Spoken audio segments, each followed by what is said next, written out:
Y la razón que este libro fue escrito, yo quiero que escuchen esto. Una de las razones principales por qué Pablo escribe, este libro se le llama, este tipo de escrito se le llama, es un escrito ocasional. ¿Qué significa eso? Que Pablo lo escribió porque algo específico estaba sucediendo.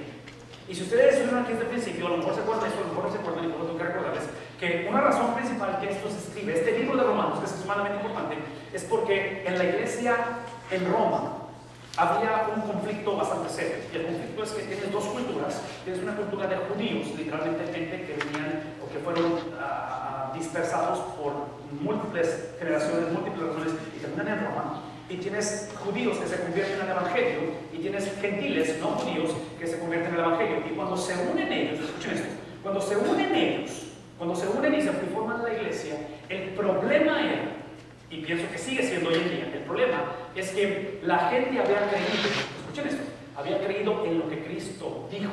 Cristo dijo: yo soy el camino, la verdad y la vida. Nadie viene al Padre sino a través de mí. Creyeron en eso.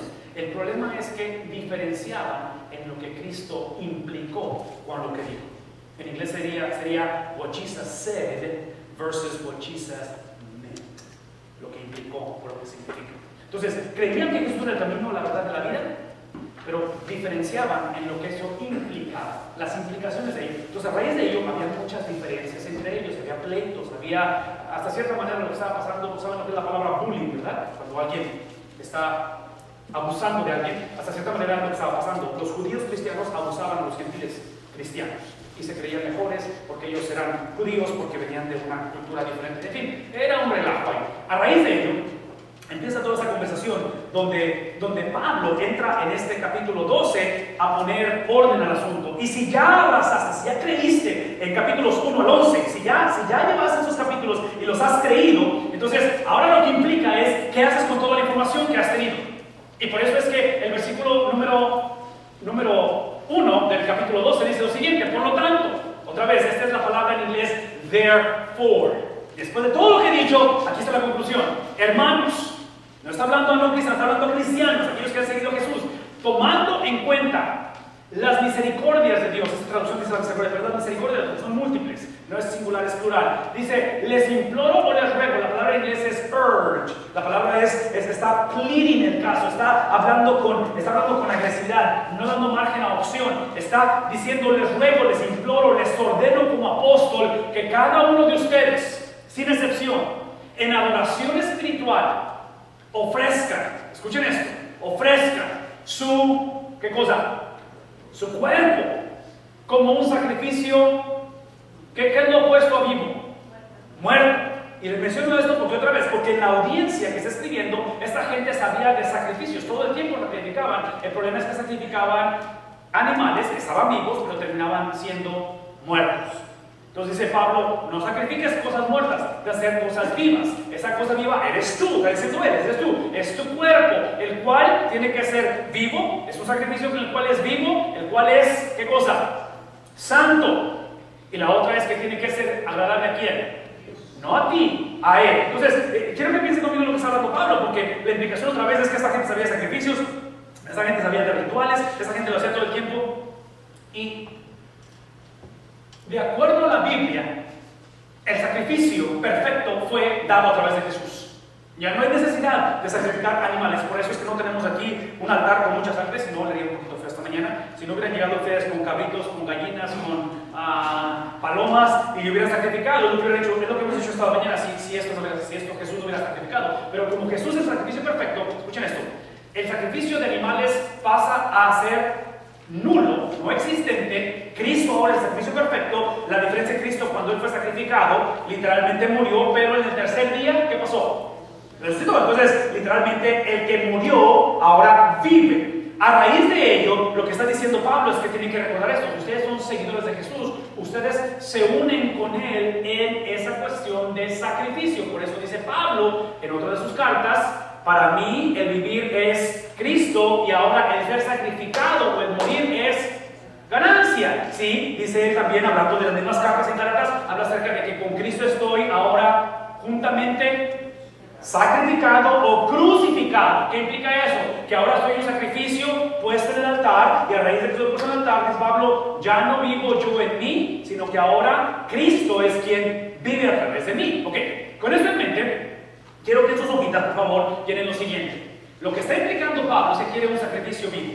Un sacrificio vivo que sea un sacrificio, otra vez, santo, que sea un sacrificio agradable a nuestro Dios. Y otra vez, la implicación de esto es extremadamente importante, porque lo que está implicando Pablo en las diferencias que había entre la gente o entre la iglesia, es que la gente seguía sacrificando. El problema es que sacrificaban, otra vez, ponían cosas muertas y quedaban muertas. La segunda cosa es que esto, muchas de las veces los sacrificios eran nada más, como lo dice el profeta Isaías: de labios me adoran, pero vuestros corazones están lejos de mí.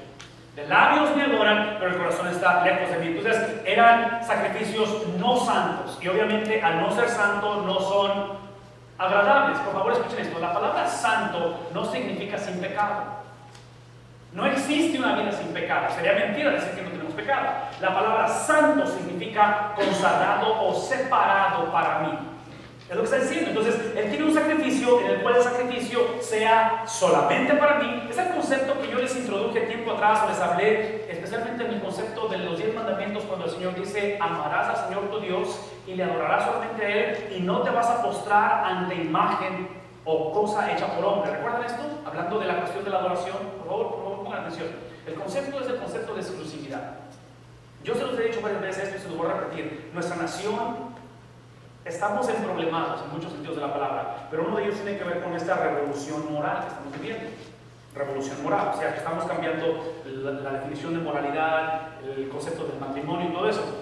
A raíz de la legalización del matrimonio en parejas del mismo sexo, yo les dije algunos minutos atrás que lo que sigue de aquí, el paso a seguir, ¿alguien recuerda lo que dije? ¿Qué legalización sigue? La poligamia.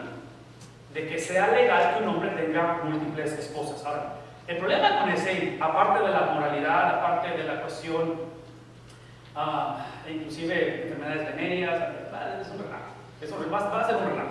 Porque imagínense la poligamia y no solamente, deja tú la poligamia, la cuestión de matrimonios, te divorcias, ¿de cuál te divorcias? No sé, de la 4 o la 5, no sé, sé que te divorcias de las 2, no sé cuál. Imagínate, ya no sabes ni cuál te divorciaste. Porque va a ser un relajo, pero el punto es este. Es el punto del matrimonio, el concepto de exclusividad. Cuando él habla acerca de la adoración a Dios y de la relación con el hombre, es el mismo concepto de exclusividad, de que no puedes incluir otras personas u otros dioses en la adoración al Señor. Entonces, por eso hablamos de que sea santo, separado para Él y agradable a nuestro Dios. No puedo pensar de otro fin de semana que ilustre esto en lo más directo del caso. Porque el lunes pasado me preguntaron los muchachos, me preguntó el equipo de líderes de nuestros estudiantes, de nuestros hijos, los jóvenes, y me dijeron: hey, entonces, ¿qué onda? ¿Vas a venirnos al fin de semana? Porque ustedes saben que los muchachos han estado en Harlingen el fin de semana, ahorita vienen en camino. Y me dice: ¿vas a ir o no? Y yo me les quedé viendo y les dije: hey, fíjense, pues, o sea, por eso ya está aquí Sam, ¿no? O sea, tenemos pastor de jóvenes, entonces supone que yo no tengo que ir. Aparte, yo tengo 3 hijos, ustedes son jóvenes, y ustedes andan en Harlingen. Entonces, lo más lógico, de acuerdo a mi manera de pensar, es que si mis hijos se van, yo me quedo. Ellos se van, yo me quedo. Y me quedo con mi esposa. Entonces, esposa, no hijos, ¿verdad? Ese es el cuadro perfecto. Entonces me dicen: vas a ir, no sé qué. Entonces, total que terminamos yéndonos el viernes en la tarde con ellos. Estuvimos viernes en la noche, dormimos ahí en los dormitorios con ellos. Todo el sábado hemos estado ahí, nos venimos anoche, de regreso, y estuvimos compartiendo la experiencia. Literalmente yo no he hecho nada, yo no tengo crédito, yo nada más llegué y me hice presencia. Es todo lo que he hecho el fin de semana. Pero este es el punto. El punto de esta experiencia de estar ahí con ellos es que lo que me ha tocado ver, porque ha sido un fin de semana intenso. Hicieron un fin de semana que se le llama Disciple Now, un discipulado de ahora. Y literalmente empezaron el viernes con un culto masivo, como con 4 o 5 iglesias, y fue un culto de adoración con una persona que habló. Y después de ello, las iglesias todas se fueron, las iglesias se quedan, muchos se quedan, como 35 de ellos, y se quedan a juegos, convivencias, hasta la medianoche, literalmente medianoche se meten al dormitorio, ya se bañan y no se querían dormir, pero finalmente se durmieron. Y el sábado a la mañana se levantan a las 7, 7 y media, porque a las 8 del desayuno, y empieza, y literalmente son, a través de todo el día, son 3 diferentes sesiones o estudios bíblicos. Entonces es intenso. Ahorita en la mañana se levantaron y almorzaron y tuvieron la 4ª sesión. Entonces ha sido una cuestión intensa, de tal manera que la sesión de anoche, la última, después de cena, ¿sí? Cenaron y después tuvieron la 3ª sesión, en la cual parte de la invitación es que ellos experimentaran la cena del Señor. Y la experimentaron entre ellos como jóvenes y fueron retados a ver las naciones del mundo, orar por los misioneros y literalmente ellos responder al llamado de las naciones. Entonces, en medio de todo esto, me hizo pensar, porque estamos hablando de un sacrificio vivo, de un sacrificio santo, agradable a Dios. Estamos hablando de todo lo que implica el ser esa ofrenda ante Dios. No pude dejar de pensar, basado en lo que me tocó ver y pensando en mis propios hijos, en lo que implica esta foto que ustedes probablemente reconocen o a lo mejor no reconocen. Pero son 3 chamacas que esta semana, la semana pasada, no recuerdo, pero en esos últimos días, literalmente dejaron su vida son musulmanes, ya eran musulmanes, ¿ok? Ya eran parte de la cultura musulmana, pero ellos vivían en, ¿alguien sabe dónde vivían? ¿No visto noticias? ¿Dónde vivían? No, en Estados Unidos. En Londres, en Inglaterra. Han vivido y crecido en Inglaterra como musulmanes. Y de Inglaterra, a través de sus creencias y la profundidad de creencia, se manifestó en dejar su familia, su parentela y secretamente dejaron su vida y se unieron a ¿qué? ¿Alguien sabe? A ISIS, al movimiento radical en Siria de los musulmanes, donde literalmente en esta cultura musulmana, o especialmente en este en particular, este movimiento radical, ellos creen literalmente que en el abuso sexual de menores de edad, las tres que están ahí enfrente, 16 años de edad, 16-year-olds, ni siquiera licencia para manejar, no podían irse en carro, ¿ok? Pero literalmente a escondidas, los padres se enteraron de que se fueron, ¿saben cómo? Las noticias. Imagínense ustedes que se enteran de dónde está su hija o su hijo en las noticias. Estas chamacas literalmente dejaron eso y se metieron a un movimiento en el cual literalmente ellas son objeto, donde en las conversaciones o en las entrevistas que ha habido de las menores de edad, 14 años, 12 años, que han sido literalmente esclavas sexuales de estos movimientos, esta cultura o esta religión cree que entre más violación sexual hay sobre estas mujeres, ellos lo confiesan así, es que ellos se acercan más a Dios, sienten más la presencia de Dios. Y a eso ellas voluntariamente se fueron, ¿verdad? Independientemente si estamos de acuerdo o no con lo que hicieron, esto es lo que quiero que pensemos. Estas chamacas, en mi opinión, están haciendo una manifestación palpable y así visual de lo que es un compromiso con Dios. Mi pregunta ahora para los muchachos, y por eso traigo la playera, porque van a llegar esas playeras ahorita, van a estar en el culto de las 11, es que los voy a retar a ellos. Y la pregunta que les voy a hacer es, ¿qué impacto palpable, tangible, real va a tener este fin de semana con el año escolar 2015-2016? Es lo que quiero saber. No me platiquen cómo les gustó, no me platiquen hasta que se acostaron, las travesuras que hicieron y lo padre que se la pasaron todos. Es bueno, qué bueno, me encanta, por eso hicimos lo que hicimos y por eso el fin de semana y todo eso. Pero quiero saber porque dentro de, ¿qué? 24 horas van a estar en un salón de clase, ¿verdad? Van a estar, espero que estén con sus compañeros, con sus maestros. ¿Qué impacto tiene ello? Sí, por eso es que estamos hablando de esta relación con Dios, de tal manera que en sus hojitas, un sacrificio vivo implica varias cosas. La primera de ellas es alma. La Biblia enseña, y otra vez, por eso quiero que tengan la Biblia, él habla y dice, por lo tanto, hermanos, habla acerca de cristianos. La conversación tiene que iniciar a una conversación de soul conversation. Soul, el alma. Eso implica la salvación de la persona. De que no hay manera que tú puedas entablar tu relación con Dios o puedas iniciar una relación con Dios a menos de que tu alma sea regenerada, renovada, restablecida en salvación con Cristo Jesús. Ahora, la implicación es esto. ¿Qué es lo que expresa esta salvación? 3 cosas, rápidamente. Número 1, la primera de ellas, la persona que es salva es la persona que entiende que la salvación inicia a través de la misericordia de Dios.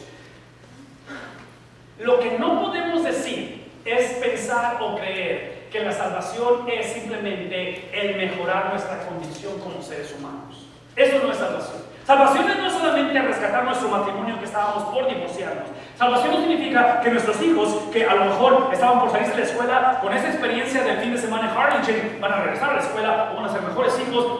No. Salvación es entender que literalmente todos merecemos infierno y por la gracia de Dios tenemos acceso al Padre a través del Hijo para la salvación de nuestras almas. No podemos continuar pensando que simplemente lo que necesitamos es ser una mejor cultura.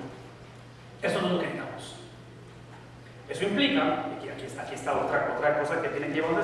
Eso implica que si realmente he entendido las misericordias de Dios, que capítulo 1 al 11 las explican, estando en esa condición de depravación, el Señor nos haya salvado, nos ha redimido, lo que implica es esto, es que ya no somos un cuerpo con alma, somos, ¿qué cosa?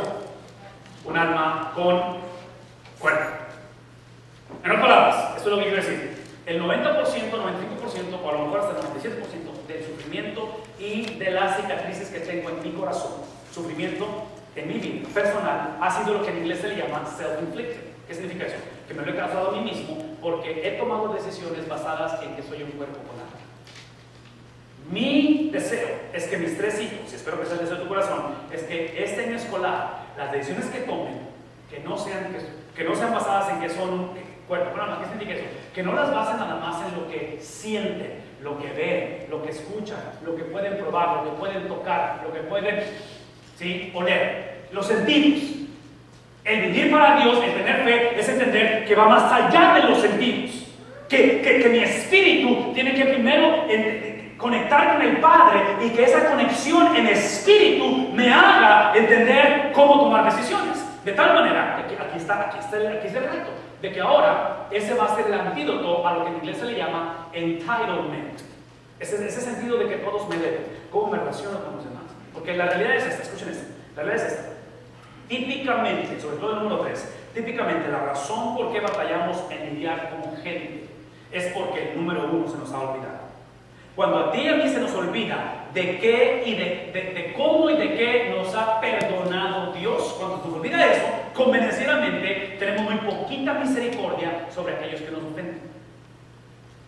Y típicamente justificamos porque es que queremos traer lo que en inglés se le llama retaliation. Queremos vengarnos o decimos, él merece eso y por eso soy así, por eso pienso así, por eso le pasa lo que le pasa. Pero si esta mañana entendiéramos que esta salvación implica, número 1, de dónde el Señor me ha sacado. Número 2, eso implica que no es que mi condición física cambie, es que yo cambio, aun cuando mi condición física a lo mejor no cambie. Inclusive mi argumento ha sido con jóvenes y con adultos, es que el problema muchas veces, no es lo que sentimos.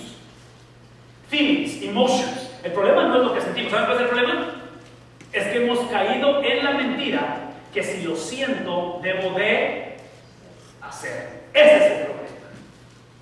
Piensa por un momento, ¿cuántos descalabros no nos hubiéramos ahorrado si no hubiéramos actuado en lo que sentimos? Y el problema de nuestra generación es que literalmente creemos que si lo siento es porque debo de... Inclusive yo argumentaría eso, por eso lo hemos dicho mucho, eso es sentido común. Si no tienes nada positivo que decir, ¿qué decimos? Mire, aun cuando tengas la razón. ¿Sí me explico? Entonces, en este caso, hablamos de esta cuestión de, otra vez, de que no soy un cuerpo con alma, soy un cuerpo. Finalmente, es la cuestión de cómo voy a lidiar con los demás. Esa es la cuestión de la conversión en espíritu o del alma. Tiene que iniciar la conversión ahí, no solamente en mejoramiento de circunstancias, no solamente el traer el matrimonio a un nivel más cercano a Dios, es literalmente ser transformado. Número 2, ahora empieza el producto de ello. Si mi alma se ha transformada, tiene que haber un cambio en cómo ahora voy a vivir, cómo voy a experimentar en mi vida física del cuerpo, porque es extremadamente importante. Inclusive, escuchen esto, por favor, vean antes de que siga, escuchen esto.